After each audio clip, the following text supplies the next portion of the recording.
Bismillahirrahmanirrahim. Assalamualaikum warahmatullahi wabarakatuh.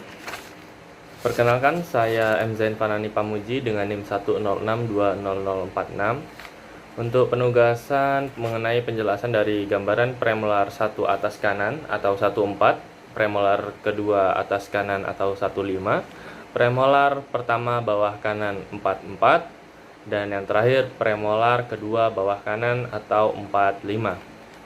Baik, untuk yang pertama yaitu gambar premolar pertama atas kanan atau 14. Baik, ini untuk gambarnya. Secara pandangan bukal, ya ini bukal, garis servikal tidak begitu melengkung. Garis servikalnya tidak begitu melengkung. Kemudian yang kedua, akarnya lebih pendek dan bagian sepertiga apikal lebih langsing dengan apex yang lebih runcing. Seperti itu. Kemudian titik kontak ke ujung cusp sedikit konveks yang memberi perbedaan dari lereng mesial. Kemudian yang selanjutnya pandangan palatal. Permukaan itu adalah sebaliknya dari permukaan bukal, dengan tambahan suatu garis lengkung yang menunjukkan cusp palatal yang ini pada bagian ini. Kemudian 1 mm lebih pendek daripada cusp bukal pandangannya. Kemudian untuk pandangan mesial itu ini yang bawah. Baik, itu ujung-ujung cusp berada di dalam lingkungan dasar akar. Kemudian lebar korona P1 bukopalatal berbanding dengan jarak ujung cusp bukal ke ujung cusp palatal sebagai 5:9. Selanjutnya, bifurkasi dari akar terletak kurang lebih setengah panjang akar. Ujung-ujung akar bukal dan palatal sama. Akar dari bukal dan palatal sama. Bukal, kemudian palatal itu sama. Bukal dan palatal sama. Dan garis servikal melengkung kira-kira setengah milimeter ke permukaan oklusal.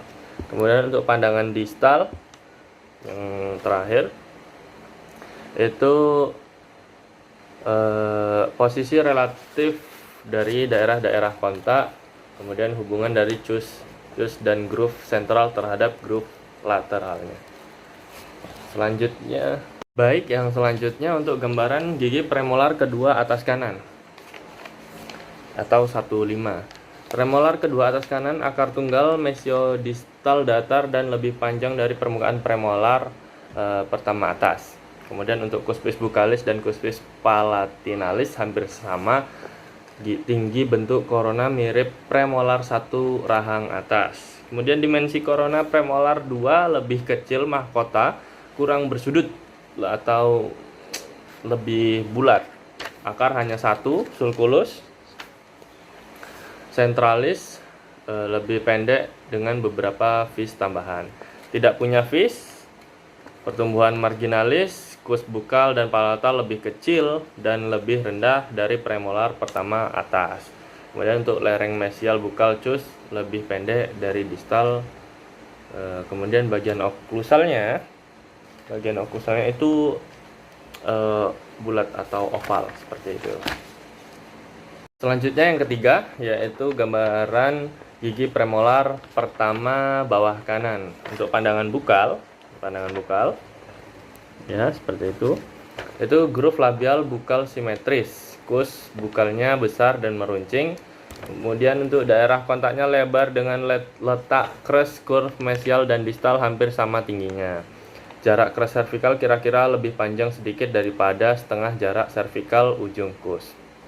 Kemudian untuk pandangan lingual yang sebelahnya, ini lingual dari belakang. Yang pertama, groove lingual sebaliknya dari permukaan bukal itu pada permukaan terlihat dengan nyata cusp lingual yang kecil. Dan rata-rata cusp lingual ini sedikit lebih besar daripada seperempat tinggi cusp bukal. Seperti itu. Kemudian untuk selanjutnya pandangan mesial, ya yang ini pada bagian ini mesial. Pada permukaan ini terlihat variasi dalam bentuk fungsional dari gigi belakang atas dan khas untuk gigi belakang bawah. Garis yang membagi cus bukal terletak pada poros gigi, groove palatal konveks dan kus palatal terletak dari garis palatal dan akar. Groove developmental terlihat nyata. Dan untuk pandangan distal, ya, pandangan distal. Ini pandangan distal. Itu tidak ada groove developmental, ridge marginal lebih tinggi dan curve cervical lebih lurus. Kemudian untuk oklusal, ini yang terakhir, permukaannya hampir bulat dalam groove palatalnya dengan sedikit variasi developmental mesial seperti itu. Dan yang terakhir yaitu yang keempat adalah gigi premolar kedua bawah kanan atau gigi 45. Maaf, membelakangi sinar ya. Untuk pandangan bukal, yang pertama pandangan bukal ini, cus bukal lebih pendek daripada cus bukal premolar pertama, tidak begitu meruncing. Nah, kemudian akarnya lebih panjang dan permukaan lainnya sama. Kemudian untuk pandangan palatal, ya, untuk pandangan palatalnya itu permukaan cus lingual terlihat di bawah cus bukal dan cus mesiolingual lebih besar daripada cus distolingual.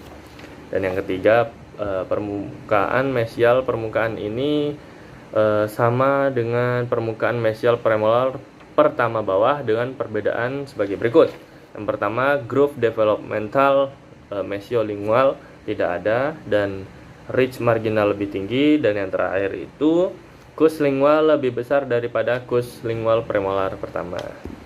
Kemudian untuk pandangan distal, ini pandangan distal, permukaannya itu kadang-kadang semua cus dapat terlihat seperti itu. Kemudian untuk pandangan oklusal yang tengah ini, maaf, nah yang ini itu permukaannya berbeda dengan premolar pertama bawah. Yang pertama daerah kontak lebar dan rata, yang kedua groove labialnya 4 persegi dan bit sentral di mana groove-groove developmental bertemu, dan yang terakhir mesiolingual cus lebih besar dari distolingual cus seperti itu. Terima kasih.